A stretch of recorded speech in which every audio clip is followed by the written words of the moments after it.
Iran की बात करनी जरूरी है। ईरान ने एज यूजुअल वही किया जो मैंने कहा, बहरीन और कुवैत पे हमारे भाइयों पे हमला किया। यार बहरीन और कुवैत पे क्यों हमला कर रहे हो यार? तुम्हारे वहां अमेरिका के 70-100 शिप खड़े, वहां करो। अमेरिका की मिलिट्री बेस पे करो, जगह वॉशिंगटन पे करो हमला। ये बहरीन और कुवैत ने तुम्हारा क्या बिगाड़ा? वहां के लोग के पेट पे क्यों लात मार रहे हो भाई? What Bahrain and Kuwait has to got with this, and I salute Bahrain and Kuwait. वो गया नहीं कोई वहां पे। बहरीन और कुवैत वाले कोई नहीं गए खमीनी के फ्यूनरल में। 100 मुसलमान, 57 मुसलमान मुल्क नहीं है, they don't give a damn to it. और इनको this is what it serves them. क्योंकि मैं मानता हूं कि खमेनी का impact radius Osama bin Laden से ज्यादा था। ये मेरा व्यक्तिगत मानना है, इसीलिए कोई उसके फ्यूनरल में नहीं गया। अब ईरान ने कहा जी मैंने कुवैत और बहरीन पर अटैक किया। कुवैत और बहरीन के मिसाइल डिफेंस शीट्स ऑन थे। कल रात को ही लेट, अच्छा रात के 3 बजे, 3:15 मैंने ट्वीट भी किया था। मैंने कहा हियर इट बिगिंस। मैं वेट कर रहा था भी शुरू होगा नहीं हुआ। जब शुरू हो गया मैंने कहा चल यार अब 2-3 घंटे सोते हैं, कार्रवाई तो शुरू हो गई, अब कार्रवाई चलती रहेगी। और कार्रवाई शुरू हुई, धमाके हुए, पटाखे हुए। आप जानते हैं खारग आइलैंड अटैक, अब खारग आइलैंड पे भी आ रहा हूँ। हाँ, खारग आइलैंड बड़ा इंपॉर्टेंट। इन्होंने अटैक किया, इन्होंने बहरीन और कुवैत पे अटैक किया। और ईरान का कहना है कि हमने 80 अमेरिकन बेसिस में हमला किया। 80। मैंने लास्ट जब देखा था अमेरिका की 24 एक बेस है मिडिल ईस्ट में। मैंने कहा 80 अमेरिकन बेस नहीं तो मैंने 80 बेसों पे कहां से हमला किया? मतलब जिस मदरसे में मैथमेटिक्स पढ़ा दी थी वहां 24 = 80 होता है क्या? ये आईआरजीसी वालों का, इन जिहादियों का दिमाग पूरा खिसक गया। They have lost the sense of their mind and they don't know anything. और इनकी अब तबीयत से लगने वाली है, क्योंकि ट्रंप को अब मजाक बना रहे हैं, कह रहे हैं रिजीम चेंज हो गया। पर पहली रेजिम खराब थी, आपने कहा दूसरी रेजिम ठीक है, दूसरी रेजिम हमने कहा तीसरी regime is race radical. If this is race radical I will say the first regime was saints, they were angels. At least Khomeini इतना एक्सटेम्पोर्ड नहीं था, वो ऐसे रिएक्ट नहीं करता था। Khomeini was still a half politician. Khamenei was still a half politician. और ये आपने क्या कर दिया? पर ये अमेरिका वालों तुमने क्या कर दिया? ये क्या हो गया सुमित भाई? अमेरिका ने जो रिटेलिएशन किया, अरे भाई ये क्या आ रहा है? खमेनी खमेनी नहीं, खमेनी तो अभी जमीन के नीचे जाएंगे कल या परसों। खुमैनी, इससे पहले वाले जो थे आयतुल्ला, जहां उनकी कब्र थी सुना वहां भी बॉम्बिंग कर दी। मतलब खुमैनी का जो ब्यूरियल साइट था वहां भी इन्होंने बॉम्बिंग कर दी नामाकुलों ने। वैसे नहीं करना चाहिए था, दिस इज बैड। यहाँ इतना नहीं करना चाहिए। मरे हुए आदमी को यार क्या तंग करने का क्या मतलब? तो बट न्यूज है, मुझे रिपोर्ट करना पड़ेगा। तो खुमैनी की जहां ब्यूरियल है, प्लेस ऑफ रेस्टिंग है खुमैनी, आयतुल्ला अली आयतुल्ला खुमैनी, उसके ब्यूरियल ग्राउंड पे या ब्यूरियल साइट पे भी बॉम्बिंग की गई है। अब इन्होंने कहा 80 साइट्स पे किया, पर सेंटकॉम ने इसको कंफर्म नहीं किया। इन्होंने 80 साइट्स पे किया नहीं किया। मुझे लगता है बहरीन और कुवैत का तो कंफर्मेशन है। 80 साइट्स तो खैर थी नहीं, कुछ कहने वैसे भी अमेरिका की बेसों में कोई खास है नहीं वहां पे। तो ये वहां पे दूसरी बात हुई। अब खरग आइलैंड हिट ये क्या है? अभी भी ट्रंप साहब ने कंफर्म किया थोड़ी देर पहले, कहता हमने खरग आइलैंड को भी कल हिट किया। खरग आइलैंड में जो भी मिलिट्री अस्त व्यस्त थे, अस्त्र शस्त्र थे, उनको हमने हिट किया।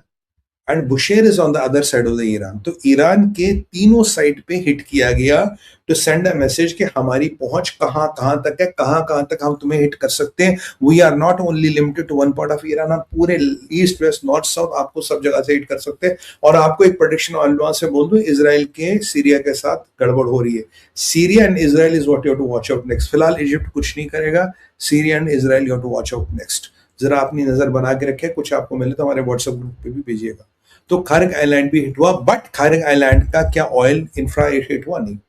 मिलिट्री टारगेट्स अभी हिट हुए, ऑयल इंफ्रा भी हिट नहीं हुआ। ट्रंप ने अभी अभी धमकी दी है, I might launch the biggest ever attack on Iran tonight, या कभी भी। पीट हेगसेथ कह रहा they will be hit more harder than last night. अब ये आज करेंगे, कब करेंगे? सबसे बड़ा अटैक, यानी कि अंतिम युद्ध, यानी कि अंत की लड़ाई, यानी कि आखिरी, यानी कि महाभारत, यानी कि आर पार की लड़ाई शुरू होने वाली, ऐसा ट्रंप ने अभी अभी कहा है। तो खरग आइलैंड को हिट करने का मतलब है इनके पास कुछ भी नहीं है बचाने को। Their anti aircraft, their batteries, their everything is gone. They are literally defenceless. इनके पास कुछ नहीं बचने को, इनकी वाट लगने वाली है। सो खरग आइलैंड के अब नेक्स्ट स्टेप होगा खरग आइलैंड को oil infra.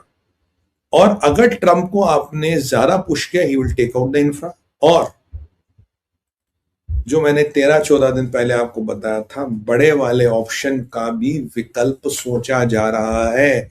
It is not ruled out. और पीट हेगसेथ ने जिस जनरल को रिप्लेस किया था, 4 स्टार या 5 स्टार जनरल जो था, उसकी जगह जो नए जनरल साहब आए, he is from the nuclear command and control. वो नॉर्मल कन्वेंशनल वेपन्स वाले को हिट कर रिप्लेस करके न्यूक्लियर कमांड वाला आया, तो अभी न्यूक्लियर और कन्वेंशनल वेपन्स की चेन ऑफ कमांड एक ही बंदे के हाथ में, there's one person who is controlling both. It is something which you have to be worried about. तो boss, the things are escalating and escalating pretty bad. और ये मैंने आपको पीछे कहा था, एक स्कूल ऑफ थॉट है कि क्या कन्वेंशनल वेपन से हम ईरान को हरा सकते हैं, बट ये स्कूल ऑफ थॉट है शायद हम कन्वेंशनल वेपन से ईरान को नहीं हरा सकते और रिजीम को हटाना है, आईआरजीसी को एलिमिनेट करना है। तो ईरान के लिए परिस्थितियां बहुत खराब हो रही है, कुछ बहुत बड़ी त्रासदी होगी, हो सकती है। ज्योतिष के अनुसार मैं आपको एक साल से कह रहा हूं, 2026 ईरान के लिए भारी है। 2026 ईरान के लिए भारी है, ईरान के साथ कुछ भी हो सकता है। Unfortunately I pity the poor people of Iran, जिनका इससे कुछ लेना देना है नहीं, बट क्या करें। तो ये रहा खर्ग आइलैंड, और मेरा खर्ग आइलैंड, शिर्क island, Ladakh island, Qeshm island, Bushehr के आसपास जो इनके बुशेर में ना इनका बहुत बड़ा वो छोटे बोट्स का होल्डिंग बे है, उसको होट किया गया। स्ट्रेट ऑफ हॉर्मुज़ में जितने छोटे बोट्स हैं उनको हिट किया गया। Missile, drone, cruise, anti aircraft, barracks, storage, everything which has military relevance सबको हिट कर दिया गया। 5 टैंकर हिट हुए, ये मैंने आपको बताया। खबर ये आ रही कि और भी कुछ टैंकर या शिप हिट हुए हैं। खबर ये भी आ रही कि स्ट्रेट ऑफ हॉर्मुज़ को ईरान ने कंप्लीट बंद कर दिया, कोई ट्रैफिक नहीं जा रहा।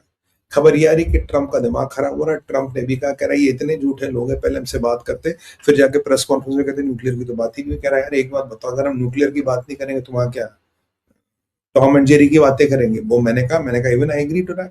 मैं पहले भी कह रहा था ये ईरानी झूठ बोलते हैं, ये मुल्ला रजीम वाले, कि भाई न्यूक्लियर की कोई बात ही नहीं। भाई अगर न्यूक्लियर की बात नहीं हुई तो वो अमेरिकन करने क्या, they are not going to talk Tom and Jerry for sure. तो ये इनकी झूठ की बात है।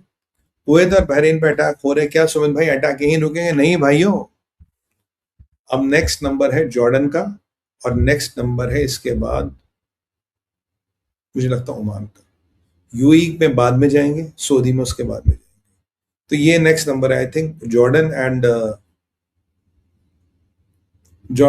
ओमान, और जॉर्डन और UAE has to be the next on the line जहां नेक्स्ट अटैक होगा, और इन जगहों पे आज और अटैक करेंगे। इनकी कुछ मिसाइल स्टिया भी हैं बुशेर में, एक मिसाइल स्टोरेज स्पेशलिटी थी, उसको हिट कर लिया गया है। और जैसे मैंने आपको कहा था कि हालत बड़ी खराब है, हालत बड़ी विचित्र है। यहाँ खबरें ये भी आ रही है कि आपका अभी अटैक फिर शुरू होने वाला है कभी भी।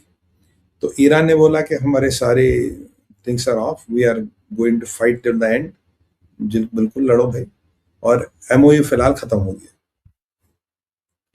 इतने में एक बड़ी विचित्र घटना होती है, पाकिस्तान का cargo plane gulf of Oman के आसपास गायब, डिस्ट्रॉयड, रडार से गायब।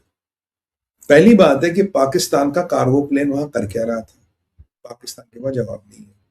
किस मिशन पे गया था, क्या लेके गया था? कहीं ऐसा तो नहीं ईरान का सामान लेने गया था? पर usually it could have taken a different area. पहली बात तो ये है, ऐसा तो नहीं इजराइलियों को सामान बेचने गया था। भाई पाकिस्तान इजराइल को भी बेच सकता है, पर फर्क तो नहीं पता उनको।